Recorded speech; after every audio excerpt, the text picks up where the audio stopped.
Brothers and sisters, this Lenten journey, we've defined what mercy is. We've talked about the beatitude that defines mercy. Blessed the merciful, mercy will be theirs. But now we have to ask the question, how do we put mercy to work? How do we put it into practice? And I think that's the beauty, everyone, of the gospel of today. It really helps us out. Synopsis, it's this. Lazarus dies. 4 days later, Jesus shows up. Words are exchanged between Martha and Jesus and Mary and Jesus. They go to the tomb, and Lazarus yells out, or Jesus yells out, "Come out." And out this man comes. You know, when we talk about mercy, everyone, there are two different types of mercy. The first is this: comfort the afflicted, instruct the ignorant, counsel the doubtful, admonish the sinner, bear faults patiently, forgive offenses willingly, and pray for the living and pray for the dead. Sure enough, everyone, we hear one of these in the gospel of today. Here's where we find it. So when the Jews who were with Mary in the house, comforting her, saw Mary get up and go quickly, they followed her, presuming that she was going to the tomb to weep there. 4 days later, and people are still there comforting Martha and Mary. People, what I just shared with you are 7 spiritual works of mercy. Spiritual works mean, everyone, they come from the inner life. They come from the heart. And which one do we see in the gospel of today? Here it is. Comfort the afflicted. Comfort those who are in sorrow. There's a second type of mercy here too, everyone, and they are the 7 following. Harbor the homeless, feed the hungry, give drink to the thirsty, clothe the naked, visit the sick, ransom the captive, and bury the dead. These 7 we call now the corporal works of mercy. The word corporal has in it the word corpus. Corpus means the body. The ones I shared with you above talk about the inner life. These talk about getting on our feet now and being about mercy. We hear that in the gospel of today, don't we? Someone took Lazarus after he had died, wrapped him like a mummy, everyone, from head to toe, put him in the tomb, and sealed it. That's a corporal work of mercy. You know which one it is? We are called to bury the dead. We are to bury the dead. And you know something? If I went around to all of you and said, do you want people to give you mercy? You would say yes. But here's the trick, everyone. If you want it, you got to give it too. You got to give it.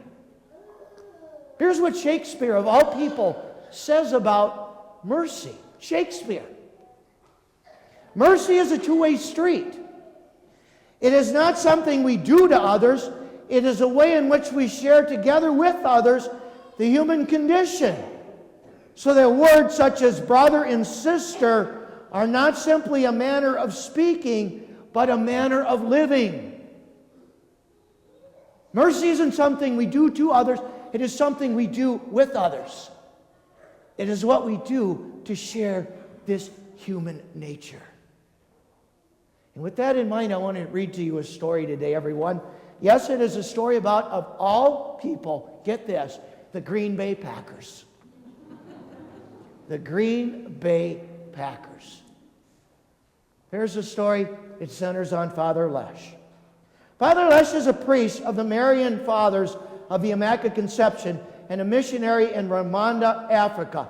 In 1994, Rwanda underwent a horrific genocide that saw the systematic massacre of nearly 1 million Rwandans in just 100 days. Imagine that. 1 million people killed in 100 days. 20% of Rwanda completely wiped out. Staggering. Okay? Since the killings, Father Lesh and his fellow Marian missionaries have lived a rather intense life of mercy, caring for orphans, rebuilding homes and schools, encouraging forgiveness, feeding the hungry, and giving drink to the thirsty. Regarding feeding the hungry, Father Lesh once remarked to a visitor on a humanitarian trip from the U.S. that the children he serves love bread, but they only get it about once a year. Shocked by this statement, the visitor decided to do something. With the support of his local community in Wisconsin, including a donation of $100,000 from the Green Bay Packers football team, he didn't settle on buying bread for a town in Rwanda. Rather, he and the Marian fathers built a bakery and trained the people on how to use it. Now the children in the town and beyond have bread not just once a year, but every day. It is no surprise then to hear the children beam with joy as they eat their daily bread. It is also no surprise that the same season the Packers made their donation, they won the Super Bowl. They won the Super Bowl. What is mercy, people?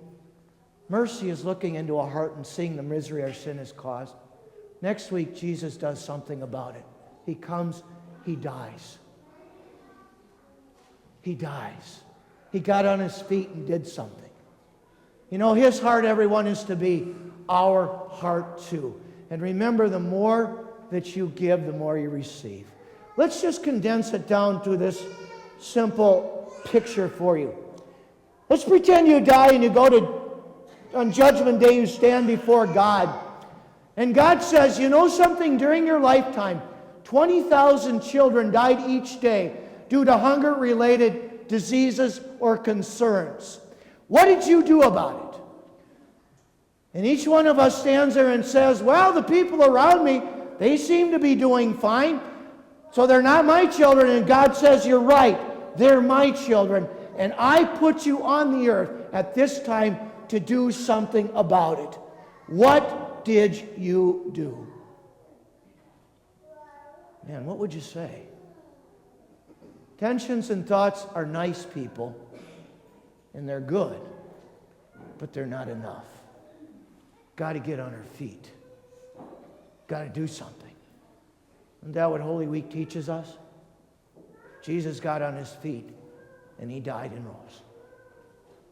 We have to have the same courage and the same faith. People, what we're going to do in Easter, and I'm going to wait now till Easter, is this. We're going to do something a little bit about mercy. During the Easter season, we're going to set out 7 sheets with the different corporal works of mercy and give you something that you can do in each of those areas. Okay? Talked about it. We mentioned it. What can we do? We're going to help you with that task. But before we get there, first of all, let's get through Easter. Let's celebrate the story of Holy Week. So God's blessings to you, everyone, and let us pray that we be instruments of mercy to our brothers and sisters throughout the world.